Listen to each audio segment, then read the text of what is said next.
Hovermap is a mapping and autonomy payload, and on the mapping side, we're using a laser or a LiDAR system to capture 3D images across our study area.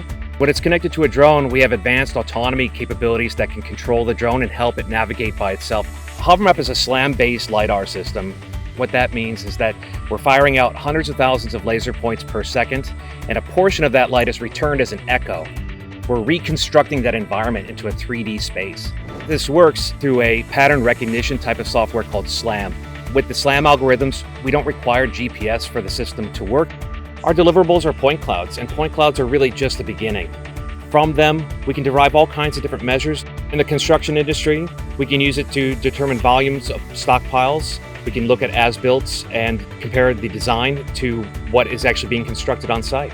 When looking at a bridge, we can look at the structure of the bridge. We can use it for preservation.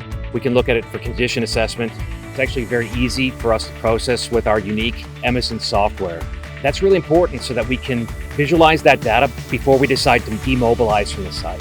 Hovermap is more than a sum of its parts.